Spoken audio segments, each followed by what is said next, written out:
Catus, Maximus here. Figured I'd make a little video about these offset router base plates. So these are 4 3/4 inch 3-hole pattern. Fits Porter cable and anything else that follows that standard. That diameter also happens to be real close to 120 millimeters. Same size as, you guessed it, CDs, DVDs, Blu-rays, that type of thing. Kind of interesting how that hole spacing or diameter repeats itself across many industries. Picked these up used. It was $10 for both of them. I saw there were 3 holes, and actually I didn't know what they would fit. Knew they weren't a Bosch because Bosches have 4-hole patterns. Porter cable is the institution for routers, and sure enough, they do fit. They aren't designed for the little trim routers, that type of thing, but they're designed to do things that you'd use a trim router for, but where you want a bit more control and precision. Whether you're using router template guides, that's what this one is for, is it has this machined out area. There's a little bushing that you install. You put in a particular size bushing that's just big enough to pass the router bit through, and it allows you to run along the edge of a template and make a copy to the piece of material below it. So that's what this one is. And I was also noticing, oddly enough, that the holes on this one are straight out. This one does not have a machining for router guide bushings. The one that does, oddly enough, has the holes pitched at a different angle, and that's one thing I'm still kind of trying to figure out. These are big 3/8 plates. These are much cheaper than D-handle router is essentially the same thing. What it's doing is giving you a big offset handle so you can keep the router real steady. If you're, I've got too much stuff up here. Here we go. If you're using a bit and you're not careful, the deal is that the machine can rock a little bit. So with like a D handle, what you do is you have the handle always facing towards the inside of whatever you're cutting. That way you just have a lot of stability to be able to keep it nice and flat and straight as you go around and do like corner rounding or flush trimming laminates, that type of thing. The difference with a router base plate is just the fact that you're more so pressing downwards, and where on a D handle you still have just the standard base size, this is extending it over a really wide area. These things are super simple to put on. We have a 690, the common 10 amp version.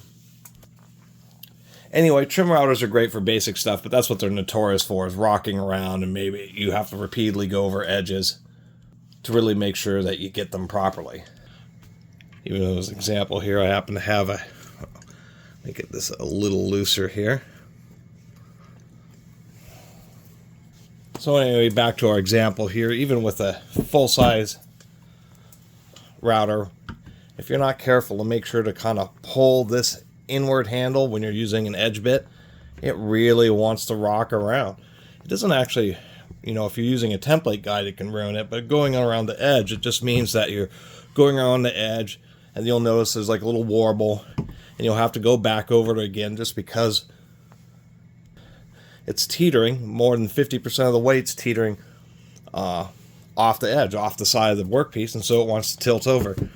So the easy fix is, of course, to put on one of these base plates. And now we have a nice wide surface area. They're just made thick so they have a lot of rigidity. And I have this other R2D2 style router because this is really what these are more tuned for. Of course they work great, but with the bigger routers, the type of bits that you're using these type of base plates with work great with just a smaller router that's easier to manage, and that you just don't have quite so much weight sitting up quite so high. And so that's what's great about like these Porter Cable 1002 routers. Kind of hard to find. But now that we have this wide base plate, kind of like the D handle, except for we just have a bunch more increased surface area in addition to having a greater offset. So now when you're running the router, you're using the handles just to go back and forth. And this side handle is just for keeping it pulled nice and tight against the edge. And by the nature of pulling it, you're also pushing down. And all that force, that direction is really close to the edge of the router bit. So it doesn't want to like pop up. I mean, these routers actually have, weigh several pounds. And so just putting on one of these plates means that when you're doing particularly edge work, corner rounding, flush cutting, that type of stuff, getting it right around corners, you can just have a nice amount of tension and really just round them off without having any kind of issue.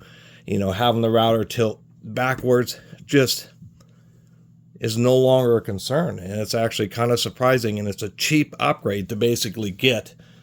Well, in many instances, it's better than a D handle. D handles are very convenient, but you're going to be spending another $50 on a router that has the D handle base, where you can get one of these for like a simple one. They have really complex versions that could be mounted, have a bunch of different holes. I mean, there are some pretty nice commercial grade ones that have integrated edge guides. All that stuff you could add to this to modify it. Some have vertical handles, although many, like the Miles Craft, are nub handles like this.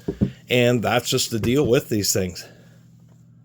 Is there a cheap way to get the mechanical ergonomic advantages of a D-handle router for cheaper, while at the same time actually doing what a D-handle does, arguably better, just because the way you're pulling and gripping and having just a nice big large surface. So that's the deal with these acrylic offset router base plates. They are pretty neat, and actually what I'm realizing now is they just have the convenience of just a general purpose one that comes off at 90 degrees, so it can be used either right-handed or left-handed just as easily. Where this one here, being tuned for template bushings and to really hold against the template that you're using, the way this one is lined up is to offer a wider angle this way, just like that D-handle Bosch. Actually, everybody, Porter Cable, everybody had a D-handle at some point, but the same type of thing. Instead of it being at 90 degrees, what we have is a very wide, like 120 degrees here, so your hands are just a little bit more spread apart. Now, the only thing I don't know, maybe somebody can chime in, is why there would be a difference. Why they wouldn't both be at the same steep angle, or I should say wide angle, and why it seems that, or why they chose to only do that on the one that takes template bushings, where it's just a simple 90 degrees on the one that does not.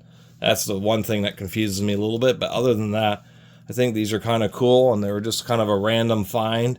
And I initially thought they were like some homemade thing until I was looking online, found out that it is a thing. These are acrylic offset router bases. And they're a cheap way to really make a big difference to using a router. Anyway, thanks for watching.